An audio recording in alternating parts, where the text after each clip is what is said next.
Hi guys, it's Carissa and I wanted to make a quick video for you. This might seem totally ridiculous and silly, but I made a list while I was in the hospital after giving birth of items that we wish we had brought. I didn't make a video on what we did pack in our hospital bags because we were so back and forth between home and the hospital constantly, and being told that you'll be induced and that you won't, and coming, packing and unpacking things. I will tell you we overpacked, but I'm comfortable with that. Some people don't like that, but I'd rather have had the things that I thought we might need than not. And these things on this list, almost all of them very briefly crossed my mind, but I just blew them off. And then when we were there in the hospital, I found that they would have helped us out. None of it was urgent or really mattered that much that I would have sent Mike home to get them, but it definitely would have been nice to have these few things. The first thing on the list is scissors. Now this is something I should just have all the time. This is always on my travel list, packing lists, and I just feel like I always find a reason why I need a pair of scissors. In fact, I think that there's a pair of craft scissors that they slide into like a pen shaped contraption. I think I may treat myself to those and stick them in my purse so that I always have them. Just tags and, like tags on clothing or tags on anything, just wanting to trim them. I don't know, nose hairs and things like that. Specifically for me, what I would have wanted scissors for is to round off the very sharp and uncomfortable edges on the hospital bracelets that I had to wear. They were always stabbing at me and just making me generally pretty miserable because I just couldn't stop from scratching myself with them. And my poor baby, I had this fresh, sweet, soft little newborn that I wanted to hold, and I was constantly worried about scratching her with my hospital bracelets. So that would have been very, very nice to have. Also, tissues. Apparently I'm a tissue snob. And I know everybody says, take and use everything you can in the hospital because you're paying for it anyway. The tissues left a lot to be desired, and I am quite the nose blower. I don't know what it is, but I like to blow my nose a lot, especially in a really dry environment like in the hospital. It was so hot and dry in there. I just felt like I needed to blow my nose constantly, and those little tissues just weren't doing the trick. They were little tiny squares, barely half a ply. I should have brought a box of real tissues from home. And a Sharpie. A Sharpie would have been great because I could have made notes on the little formula bottles that we were being provided for what time the bottle had been opened, so we knew when to throw it away. I did have a little note card provided by the hospital where I could make notes on what she ate and when, but sometimes it just got a little muddy with our brains and visitors and things, not knowing for sure what we were looking at, and sometimes we would just throw something away because we'd rather be safe than sorry. A regular pen wouldn't write on the containers for some reason. It just wasn't compatible, the pens that we had. And it just would have been nice to have something like that so that we could make those notes and have that right, we could pick something up and know we need to throw this out or it's still good. You might think this sounds completely ridiculous, and I actually did think about bringing this. I'm not even kidding.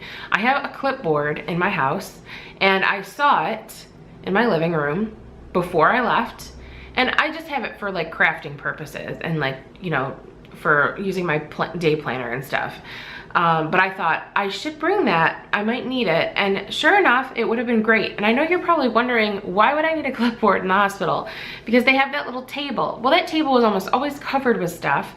And I was being handed papers and documents to sign, and we had to sign, we had to go through like a checklist and a questionnaire on not shaking babies and making sure that we know how to put a baby in a crib to sleep properly. And that was also a big long checklist and like homework form we had to fill out. Basically we had to watch a little video and fill out the questions, and it just would have been so nice to have something solid to write on. I couldn't believe how often I was being handed something to write on, and I thought, even just the paperwork to set Vera up as, having officially been born and give her name and request a social security number, all of that, I would have really benefited from having a clipboard to write on. Who knew you'd have to do so much homework in the hospital? Okay, now, when you read any list of any kind on packing hospital bags, everything says to bring your own pillows and to make sure you have brightly colored pillowcases or noticeable pillowcases so that your pillows don't get taken or whatever. And I always thought that was kind of gross and just thought, well, I'm not taking my pillows into the hospital because I'll feel like I need to throw them away afterwards. And I don't know where I thought I was gonna be sleeping. That was so disgusting. I wasn't gonna be giving birth in the ER, but I was, you know, I was in this beautiful room that might as well have been a hotel room in a maternity ward. It was perfectly fine, and I should have brought my own pillows, especially because I like to sleep with 5 pillows. So having at least a couple extra and having them be nice and comfortable and what I'm used to would have been great. The pillows provided by the hospital are covered in plastic, and yes, there is a fabric pillowcase over that, but it doesn't matter. The plastic layer underneath that fabric made it so hot and sweaty. So all I had to do was put my head on that pillow for a couple of minutes and it would retain all my body heat and just make me so sweaty. So I definitely can't say enough for bringing your own pillows, and I know now why they're on all of the suggested packing lists for when you go to the hospital. The other thing I would have brought is more water. And I know there's a lot of people who would think that it's ridiculous to bring water to the hospital. My husband and I drink a ton of water, between 2 and 5 liters each a day. We brought a 12-pack of large bottles of water. They were liter bottles, and we were in the hospital, I believe, for 4 days. So we didn't even have enough. We ran out, and the water that was being provided by the staff was tap water, and it tasted awful. At least it was ice water. They put ice cubes in it for us, but we don't even mind. We like to drink our water room temperature, and we had a 12-pack, and we had to really cut back and get super dehydrated the last couple of days because, I don't know, they would bring us water after a while. We started asking for it, but it tasted so bad that it was hard to drink, and therefore we would barely drink it. So we weren't as hydrated as we were used to being. Mike felt awful. He had a terrible headache almost every day we were there. The air is just so dry. You know, you're eating things you're not used to. You're all off of your schedule. You're not sleeping well. So it would have been nice to just feel good and feel hydrated. We probably could have asked somebody to pick up another case for us and bring it, but we didn't. And that's something that we should have done, at least after we started noticing the supply was getting down. The staff made fun of us pretty bad when we first got there. Like, you guys think you got enough water? You're not gonna go through all that. And I wish we could have called those nurses into the room. Can you bring that nurse in that made fun of us a few days ago? I just wanna show her all the water we drank. And the last thing is something that I had been warned about just from some of those little lists that you read about things to or not to pack when you go to the hospital. I'm so glad that I splurged and bought myself a couple of new nightgowns and a robe for the hospital, because I didn't like having to wear the big hot sweaty gown and sliding off my shoulders all the time. I was breastfeeding or pumping so much of the time anyway that I was pretty much just, you know, topless in bed. And they had to check my incision over and over again. So I wouldn't have wanted to have pants on because it would have been just an obstacle for them to get to, and I don't think I would have liked to even have been wearing pants. So I got a couple of nightgowns. Now, they were specifically nursing nightgowns because I bought them from a maternity store online. And you'll hear a lot from women who say, don't buy nursing specific clothing, you don't need it.